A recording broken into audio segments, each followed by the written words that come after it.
여러분 안녕하세요. 오늘은 집합이라고 하는 ADT 추상 자료형에 대해서 알아보도록 하겠습니다.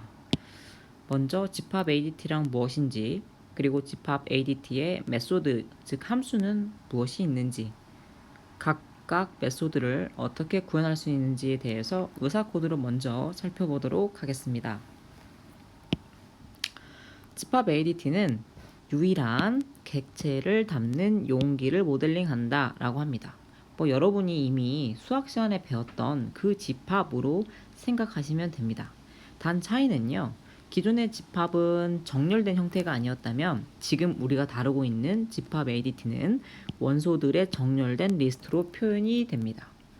즉 항상 집합의 원소를 담을 때 그 해당 원소의 위치를 찾아서 집어넣어야 된다는 것이죠. 집합 ADT의 메소드는요, 합집합을 나타내는 유니언, 그리고 교집합을 나타내는 인터섹트, 그리고 차집합을 나타내는 서브트랙트라고 하는 것들이 있습니다. 집합은 A, B에 관한 주요 작업의 실행 시간은 최대 이렇게 되어야 함을 기억하시면 됩니다. 집합 ADT 메소드는요, 지금까지 여러분들이 배웠던 메소드와 비슷하게 다음과 같이 일반 메소드, 그리고 지리 메소드, 갱신 메소드로 나눠볼 수 있습니다. 일반 메소드로는 사이즈라고 하는 실제 집합의 크기를 가져올 수 있는 함수와 is empty라고 하는 비어 있습니까? 라고 물어보는 함수가 대표적이고요. 지리 메소드로는 멤버, 즉 내가 지금 요청하는 요 2라고 하는 값이 실제로 집합 원소인지에 대한 여부를 판단해 달라라는 거죠. 그리고 subset이라고 하는 건 이제 차집합이라고 앞에서 한번 가볍게 설명했었는데요. 즉 내가 지금 넣는 이 집합 B가 실제 부분 집합인지 여부를 판단해 달라는 것입니다. 갱신 메소드로는 add라고 하는 게 있죠. add element라고 해서 실제 집합에 이 원소를 추가하는 함수인 메소드가 있고요. 특정 원소를 없애고 싶을 때, 제거하고 싶을 때 호출할 수 있는 remove element가 있습니다. 이 이외에도 여러분들이 이제 프로그램의 예외 처리를 하기 위한 예외 메소드가 있었죠. 여기에도 이 집합 ADT에도 변함없이 다음과 같은 예외 메소드가 필요합니다. empty set exception이라고 해서 집합이 비어 있거나 혹은 집합이 꽉 찼을 경우에 이러한 예외 처리가 가능하겠죠. 집합이 비어 있는데 내가 원소를 삭제해 달라고 하는 remove element를 호출했다거나, 집합이 이미 꽉 차 있는데 add element라고 하는 메서드를 호출했다거나 하는 이와 같은 상황에서 호출되어지는 함수라고 생각하시면 될 것 같습니다. 집합이라고 하는 집합 ADT도요, 크게 두 가지로 구현될 수가 있습니다. 배열이라는 것과 연결 리스트를 통해서 구현이 될 수 있는데, 지금 여기에서는 연결 리스트를 통해서 저장되어지는 방법에 대해서 먼저 이야기하도록 하겠습니다. 집합은 연결 리스트로 구현이 가능하다. 각 실제 노드는 하나의 집합 원소를 표현한다. 그렇겠죠? 이렇게 실제 엘레먼트와 여기는 다음 주소를 저장하는 이와 같은 next 변수에 해당하고, 이런 노드를 우리가 연결 리스트로 관리를 했었죠. 효율적인 이런 연결 리스트 관리를 위해서 헤더 및 트레일러 이중 연결 리스트를 사용하는 것을 추천한다고 합니다. 그쵸? 이렇게 헤더가 있었고 이렇게 트레일러가 있었어요. 그래서 아무것도 원소가 들어가 있지 않을 때도 이런 상황이 있습니다. 이렇게 이중 연결이니까요. 그리고 내가 무언가 하나를 딱 집어넣었을 때 이 헤드와 트레일러 사이에 노드 하나가 이렇게 들어가고 이렇게 만들어지는 게 바로 헤더 및 트레일러 이중 연결 리스트를 사용하는 것이라고 생각할 수 있겠죠. 원소들을 일정한 순서에 의해서 정렬하여 저장하여야 합니다. 여러분들이 잊으시면 안 되는 것, 정렬하여 저장하셔야 됩니다. 기억 장소 사용하는 방법은 비고 n에 해당이 되고요. 그쵸? 방금 앞서서 이야기했다시피 연결 리스트 이외에도 배열을 이용해서 집합을 표현할 수 있습니다. 즉 여러분이 이번 학기에 배우는 자료구조 시간에 다루는 모든 ADT는 배열 혹은 연결 리스트로 구현이 가능합니다. 문제풀이 시 이미 사이즈가 정해져 있다면 배열이라고 하는 녀석을 이용해서 리스트를 사용하시면 되고요. 사이즈가 정해져 있기 때문에 알 수 없는 상황일 때에는 연결 리스트라고 하는 것을 사용하여 구현하시면 됩니다.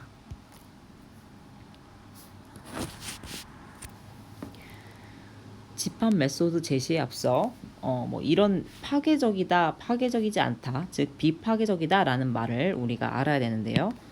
즉 파괴적이라 함은 연산 과정에서 우리에게 주어졌던 A와 B라고 하는 원래 데이터가 유지되지 않는 상황을 얘기를 합니다. 즉 예를 들어 우리가 합집합을 구하시오라고 하는 문제를 내면서 A와 B 두 개의 집합이 주어졌어요. C라고 하는 합집합을 구하고 난 다음 내 알고리즘을 살펴보니 A와 B가 원래 우리에게 주어졌던 값이 아닌 값의 형태가 변했다 한다면 우리의 알고리즘은 파괴적인 알고리즘이다 라고 이야기하고요. 만약에 이 C라고 하는 합집합을 구하는데 A와 B가 여전히 똑같이 유지가 되고 있다면 해당 알고리즘은 비파괴적이다 라고 이야기하면 됩니다. 자, 지금부터는 합집합이라고 하는 메소드를 구현하는 방법, 그리고 교집합 메소드를 구현하는 방법, 그리고 차집합 메소드를 구현하는 방법, 그리고 소속과 부분 집합을 구하는 메소드를 의사 코드로 각각 먼저 알아보도록 하겠습니다.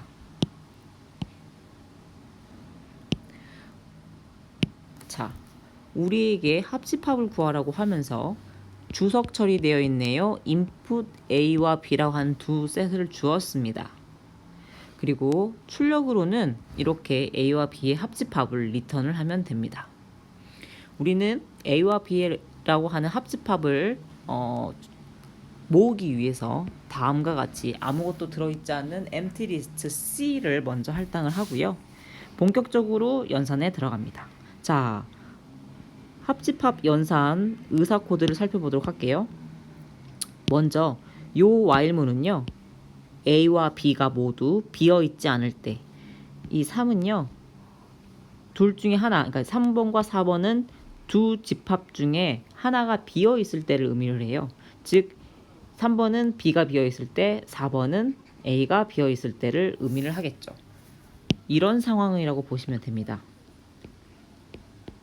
이렇게 1, 2, 3, 4, 5, 6 너무 예시가 부족했네요.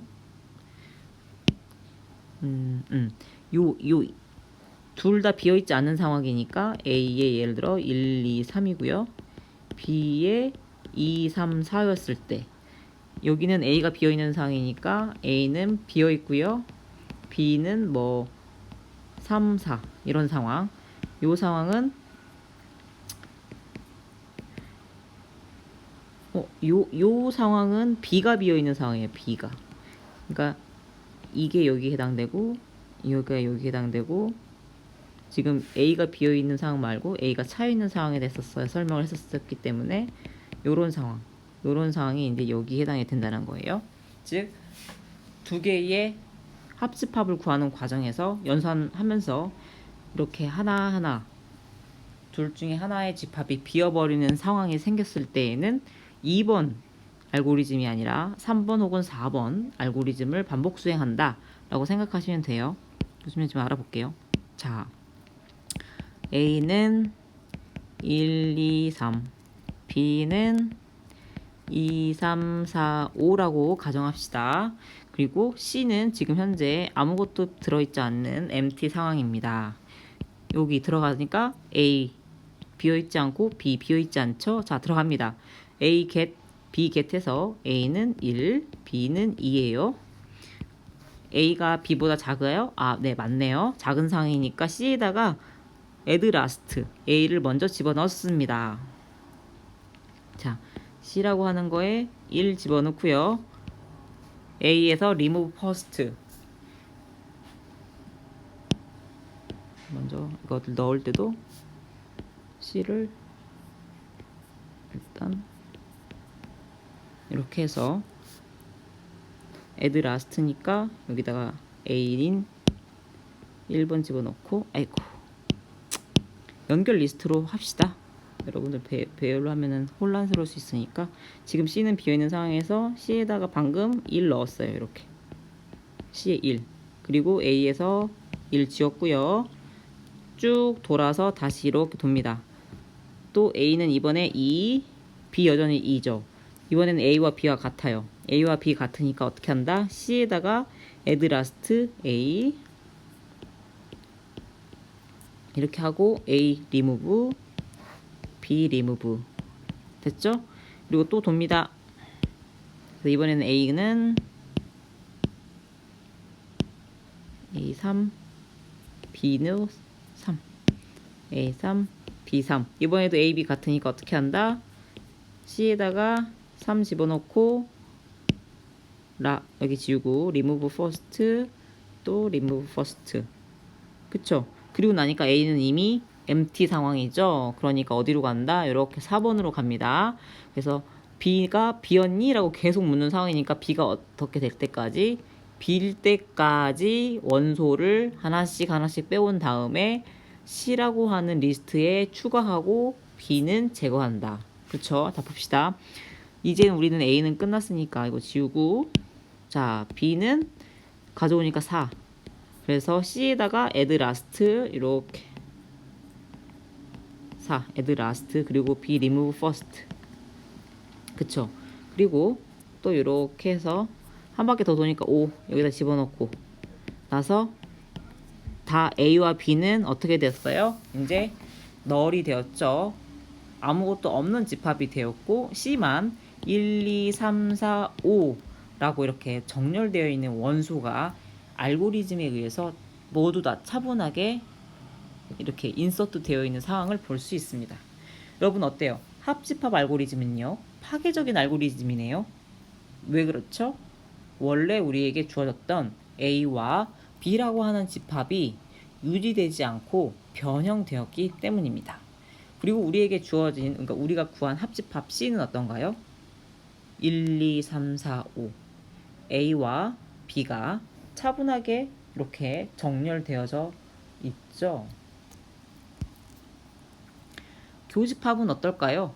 우리 생각해보면 A 그 합집합과 달리 이제 공통으로 존재하는 녀석만 새로운 C라고 하는 리스트로 추가하면 된다라는 게 이렇게 머릿속에 떠오르실 거예요. 한번 지금부터 살펴봅시다. 인터섹트라고 하는 교집합의 메소드인 함수가 이렇게 있고요. 인풋과 아웃풋은 각각 인풋 A와 B 그리고 출력은 교집합을 출력하면 됩니다. 자, C는요 empty 리스트인 상황이고요.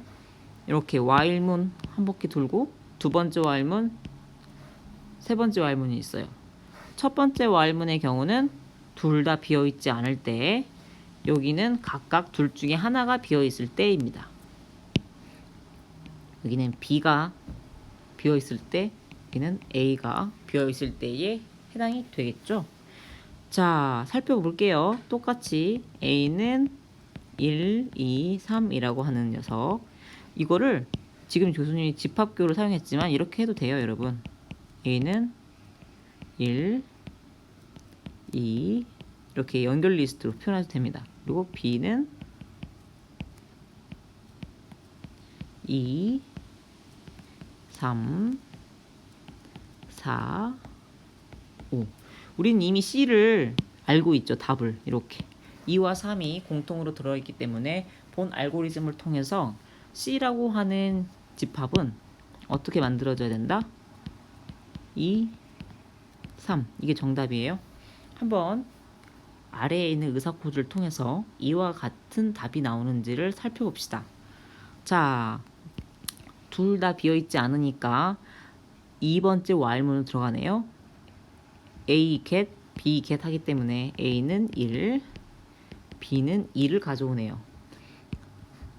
A가 B보다 작죠? 그러니까 어떻게 해요?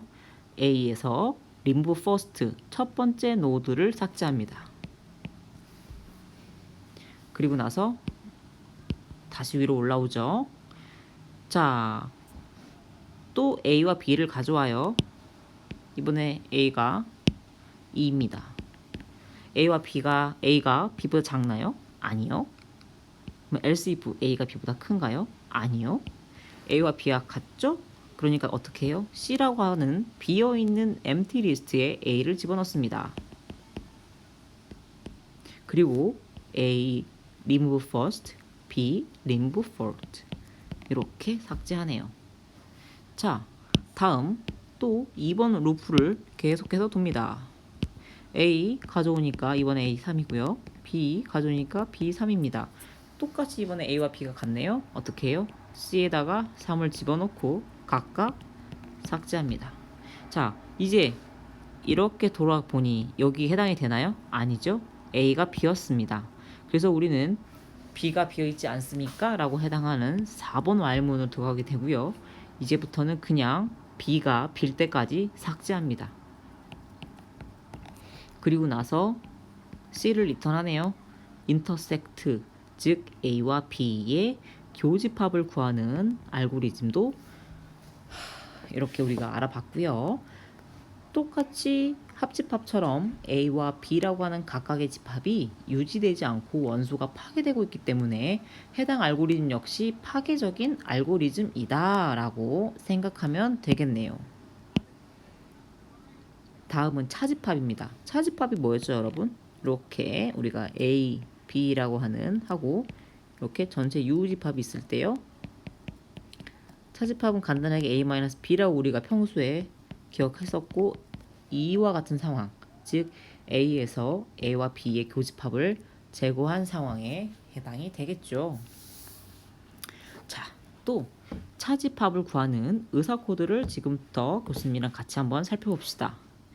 주석 처리되어 있는 인풋과 아웃풋에 대해서는 방금 교수님이 얘기했던 것과 같은 원리겠죠. C는 여전히 empty 리스트니까 비어있다라고 가정하겠습니다. 자, 이번에도 앞에서 다뤄봤던 예시와 동일하게 A는 1, 2, 3, B는 3, 4, 2, 3이었는데요. 다시 2, 3, 4, 5 그러면 A-B라고 하는 영역은 뭘까요? 1 남겠죠? 지금 우리가 이미 알고 있는 요 상황에 대해서 프로그래밍적으로 다뤄보는 시간인 겁니다. 자, 둘 다 비어있지 않으니까 두 번째 while문 돕니다. A는 1이고요. 소문자 B는요 2입니다. A가 B보다 작죠? 그러니까 C에 A를 집어넣습니다. 이렇게요. 그리고 A에서 remove first 지웁니다. 그리고 나서 또 이렇게 돕니다. 2와 3, 2와 3이네요. 그래서 여기는 이번에는 A, E, B. 이번엔 A와 B와 같아요. 그러니까 A remove first, B remove first 이렇게 하나씩 지웁니다. 다음 또 가져오니까 이번에는 A3, B3이지요. 또 A와 B가 같으니까 하나씩 remove first, remove first. 그리고 이제는 A는 B고요. B가 4가 됩니다. 여기 자, 뭘 어떻게 한다고요? B에서 remove first 지우고요. 또 while문 이렇게 도니까 또 빌 때까지 지웁니다. 그래서 우리는 지금 최종적으로 C에는 1 하나만 들어있다라는 걸 알 수 있죠. 그래서 리턴 C를 했을 때 이와 같이 A-B, 즉 A에서 A 요 상황을 재현했다라고 보시면 됩니다. 자, 이번에는 소속이라고 하는 함수, 즉 이 2라고 하는 녀석이 A에 속해 있느냐라고 물어보는 알고리즘 멤버에 해당하는 것과 부분 집합이 서브셋 A이냐라고 물어보는 두 가지 의사 코드를 지금부터 살펴보도록 하겠습니다. 즉 우리에게는 이런 거예요. 여러분 A가 1, 2, 3이었는데 멤버 3 물어보면 어때요? A 안에 3이 있으니까 함수 리턴 값은 true가 되겠죠. 있으니까 true가 되는 거고요. 멤버 4로 하면 A 안에 4가 없으니까 false를 리턴하게 됩니다. 자, 어떻게 해요? 다 이렇게 되어 있죠? 이렇게 true 아니면 false를 리턴하고 있는 이유가 거기에 해당이 되겠죠? 자, 교수님이랑 같이 얘기해 봅시다. 2는 지금 이렇게 됐어요. 그러니까 2가 3이에요. 여러분 봅시다. 만약에 A가 비어있는 상황이면 false, 아무것도 없으니까 당연히 멤버 변수가 아니다라고 리턴하면 되고요. 있습니다. 있으면 자 이렇게 1, 2 이렇게 3 이라고 하는 연결 리스트로 만들어져 있다라고 가정하겠습니다. A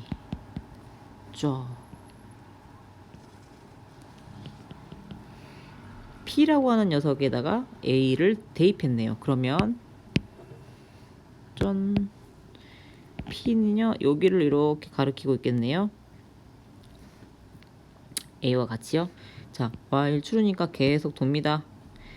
요 소문자 A에는 P의 엘리먼트니까 P가 지금 첫 번째 노드를 가리키고 있잖아요. 그래서 A는 1이고요. 그리고 교수님이 2는 3이라고 했죠.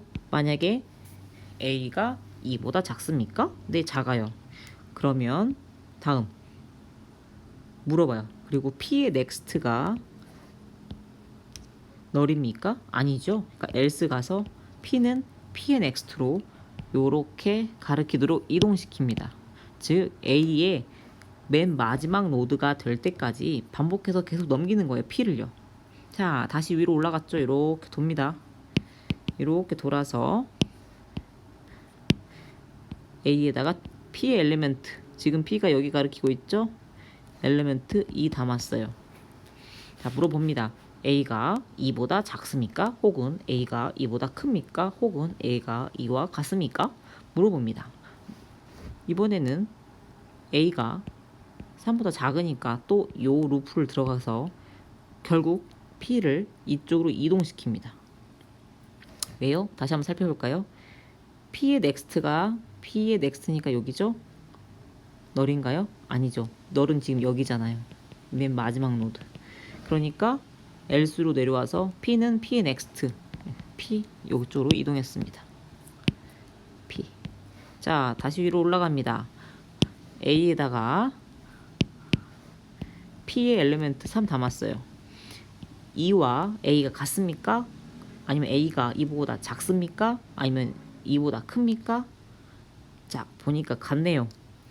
같은 녀석을 드디어 찾았습니다.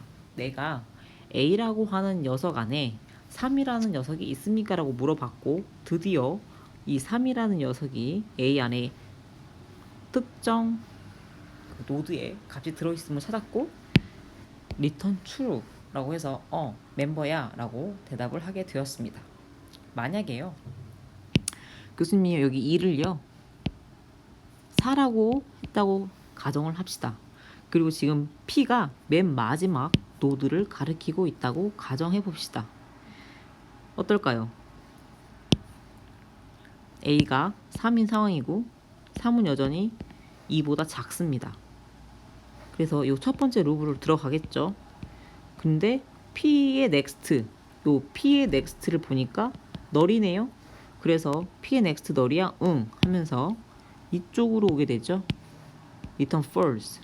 자, A의 모든 노드를 검사를 마쳤는데 이 안에 네가 원하는 숫자가 없단다. 그래서 return false야 라고 이렇게 이야기한 상황입니다. 자, 어때요? 의사 코드를 통해서 우리 지금 교수님과 함께 실제로 내가 방금 정의했던 요 A라고 하는 집합 안에 E라고 하는 멤버가 속하는지 확인을 했죠? 자, 이제 부분 집합에 대해서 알아보도록 합시다. 부분집합 뭐 이와 같은 상황이에요. A 이렇게 우리가 A라고 하는 거에 B라고 하는 집합에 이렇게 완전히 모든 멤버가 속해 있는 상황을 부분집합이라고 얘기를 하죠. 이와 같은 상황에서는 부분집합이라고 얘기하지 않죠, 여러분. 이건 여러분이 이미 고등학교 때 배웠을 거라고 생각합니다. 자, 그래서요, 우리 지금부터 실제로 이렇게 A와 B가 이렇게 2개, 4개와 같은 1, 2, 1, 2, 3, 4로 구성되어 있는 상황에서 실제로 A가 B의 서브셋이다 라는 답을 내기 위한 의사 코드를 살펴보도록 하겠습니다. 먼저 A가 만약에 B의 부분집합인지를 확인할 건데 널이래요.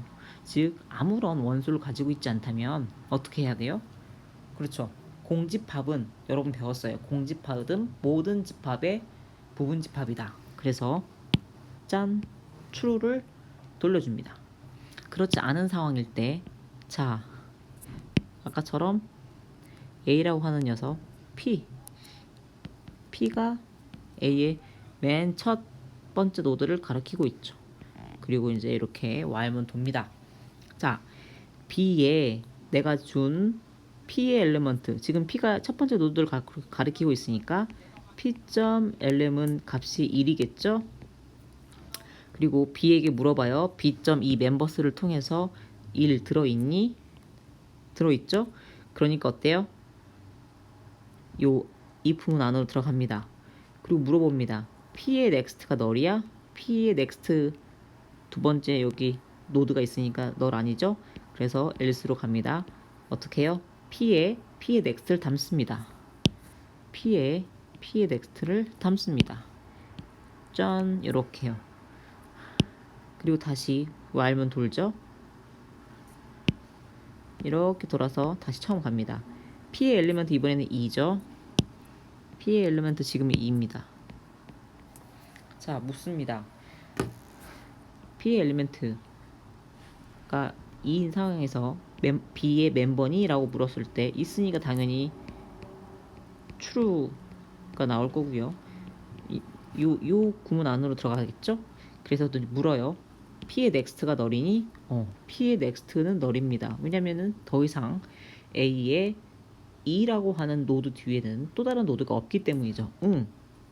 그래. 그랬더니 return true를 합니다.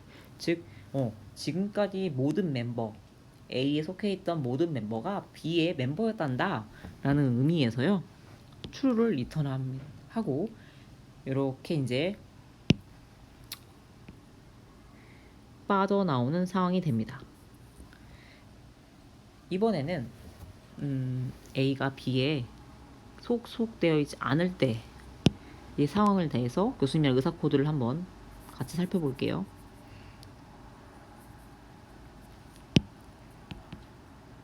B가 3, 4, 5예요. 이런 상황일 때 어떻게 되나 봅시다.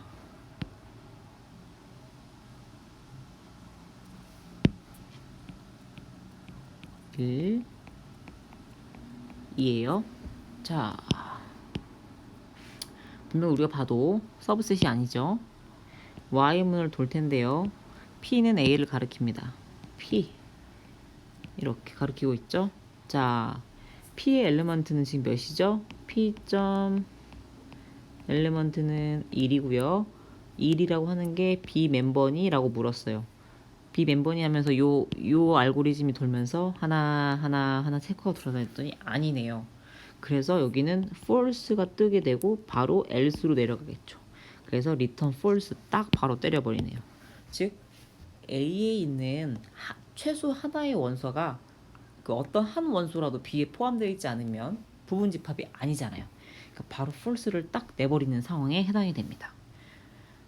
자, 이렇게 여러분 지금까지 교수님이랑 같이 그 정석, 즉 고등학교 수학 시간에 배웠던 집합이라고 하는 개념에 대해서 이야기를 했고, 그 집합에 기본적으로 필요했던 합집합, 교집합, 차집합, 그리고 소속, 부분집합, 이라고 하는 메소드를 구현하는 방법에 대해서 의사 코드로 알아보았습니다. 즉 보면 여러분 뭐 별도의 사이즈나 뭐 add 엘리먼트나 remove 엘리먼트에 대해서는 이야기하지 않았어요. 여러분들이 쉽게 할 수 있는 것들이기 때문에 여기서는 굳이 의사 코드로 다루지 않았다라고 생각합니다. 하지만 여러분들이 이제 여기 2번 단원에서 처음 만난 멤버스와 서브셋이라고 하는 녀석은 뒤에 의사 코드로 이야기해 보았습니다. 자, 응용 부분 문제에 대해서는 일단 다음 시간에 다음 동영상에서 다시 다루도록 하겠습니다.